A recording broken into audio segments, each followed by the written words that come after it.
Hi, hello. Welcome to 9th Standard English Medium Social Science classes. In the previous session, we get the information about 9th Standard History second lesson Medieval India and Political Transition. In that, Rajputs, the arrival of Turks and some early rulers of Delhi Sultans. In this session, the last dynasties of Delhi Sultans and contributions of Delhi Sultans, we will going to get more information. So let's come to the Sayyid dynasty. The Sayyid dynasty was founded on 1414 and provided up to 1451 their administration system. The founder of this dynasty was Khizr Khan Sayyid. Before he was found this dynasty, he was the governor of Multan and founded the Sayyid dynasty conquering Delhi. He established his rule in Doab, Beon and Gwalior. He also suppressed many rebellions and established law and order ensuring peace. Muhammad Shah, Alauddin and Alam Shah were the prominent other rulers of this dynasty. But Alam Shah was the last ruler of Sayyid dynasty. When he came to know that he was weak and inefficient, Bahlul Lodi defeated Alam Shah and brought the end of Sayyid dynasty, and Bahlul Lodi became the founder of Lodi dynasty. So Bahlul Lodi founded by Lodi dynasty in 1451. So this is considered as the last sultanate of Delhi Sultans. The Lodi dynasty was ruled by Bahlul Lodi, Sikandar Lodi and Ibrahim Lodi were the prominent sultans of Lodi dynasty. Among that, Sikandar Lodi conquered Bihar, Bengal, Dholpur and Chanderi. He established peace and order in Delhi. After Sikandar Lodi, Ibrahim Lodi became the successor, but he was inefficient and incompetent to provide the administration system. So in this situation, Afghans were invited to invade India by the governors named called as Alam Khan and Daulat Khan. Thus, Babur invaded India. He defeated Ibrahim Lodi in the first battle of Panipat in 1526 CE and established the Mughal rule in India, and thus the end of the Lodi dynasty. So thus come to the end of Delhi Sultans as well as Lodi dynasty, the rule of Delhi Sultans between the first battle of Panipat in 1526 between Babur and Ibrahim Lodi. So these are the very important dynasties. The last dynasties are Sayyid dynasty and Lodi dynasty. So after this, the contributions of the Delhi Sultans. Among that, administrative system. Most of the Delhi Sultans were dictatorial rulers. They were also the commanders of the army and chief justice too. The administration was in accordance to Quran. Sardars, Amirs and Ulemas had considerable influence over the administration. The central government had departments like defense, foreign affairs, postal department, charity and endowment for effective administration system. These departments were headed by ministers as well as officials. And different kinds of taxes were collecting by Delhi sultans. For the administration convenience, they have been divided into many provinces. The administrative divisions were looked over by Shikdar, Amin and Chowkidars.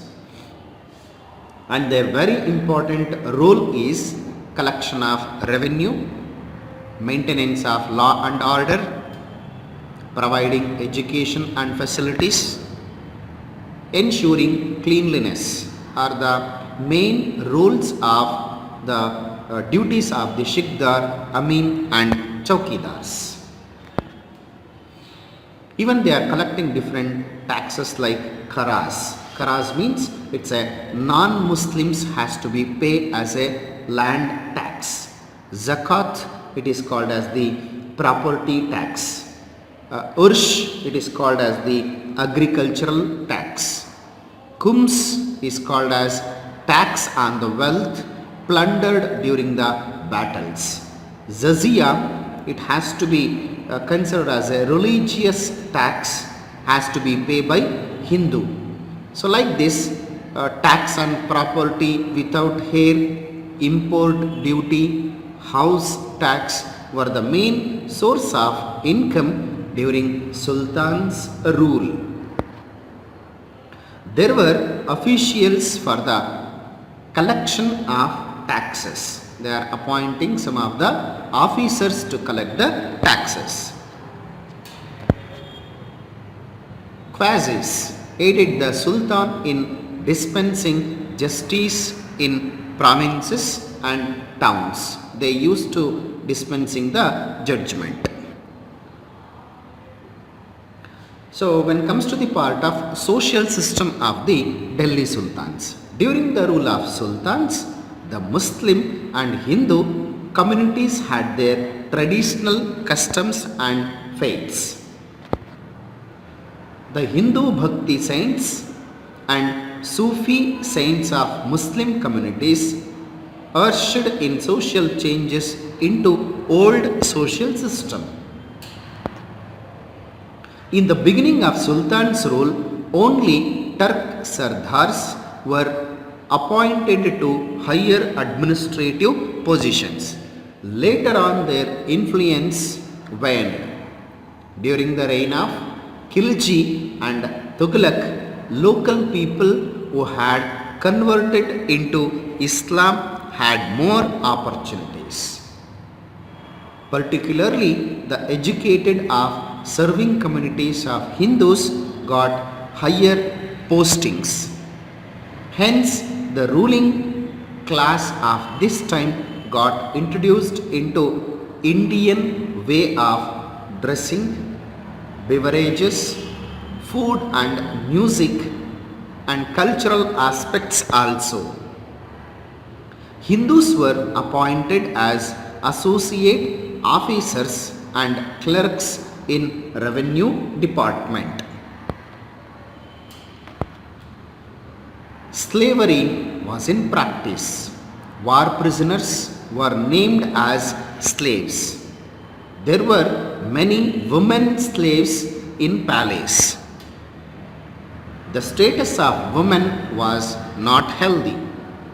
Parda system and child marriage were in practice.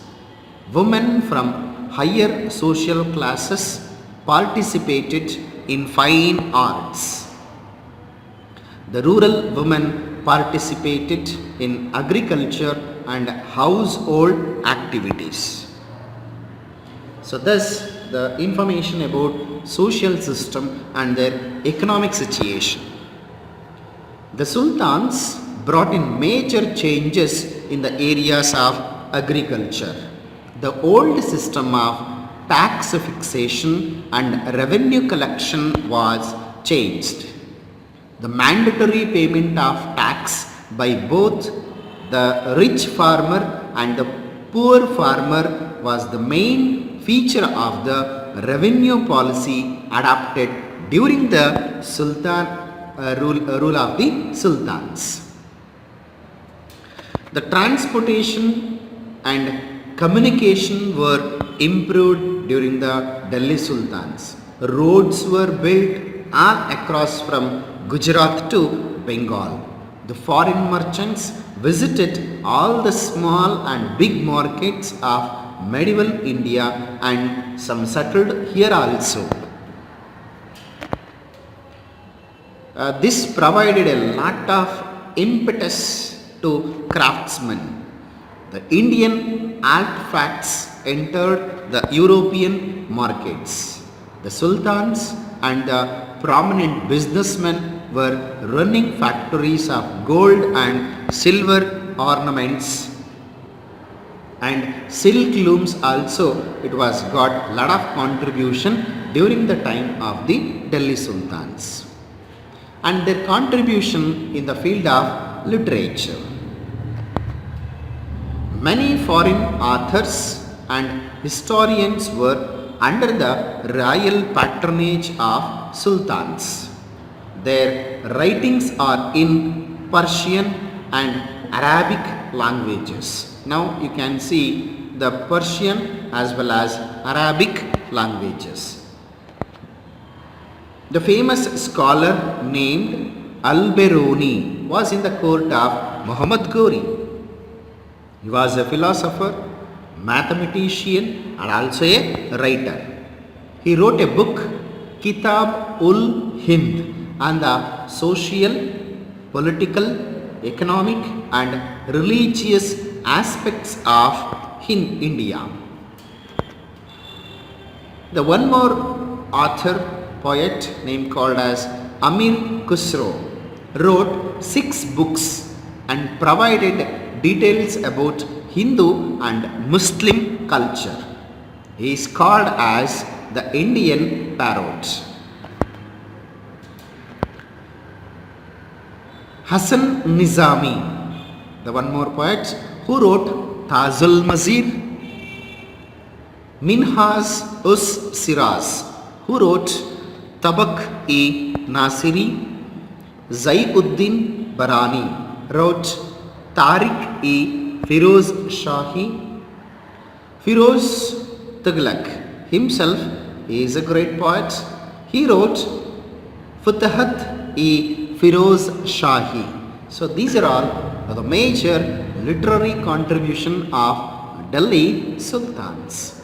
At last, art and architecture contribution of Delhi Sultans. The Delhi Sultans introduced a new style of architecture known as Indo-Islamic architecture. You can identify the picture, the Indo-Islamic architectural sketch. Arches, domes and minarets are the main features of this style. Among this style, Delhi Sultans built forts, mosques, palaces, public buildings, madrasas and dharmashalas. Qutub Minar, Quwwat-ul-Islam Mosque, Alai Darwaza, Juwaid Khana Mosque are few of the very important examples for Indo-Islamic style of architecture. So these are the contributions of Delhi to the field of art and architecture. So this is the information about the contributions of Delhi Sultans. Thus the end of the second lesson, Medieval India and Political Transition. So I will come up with new lesson, new topic. Until, keep watching my channel. Thank you very much. Thanks a lot.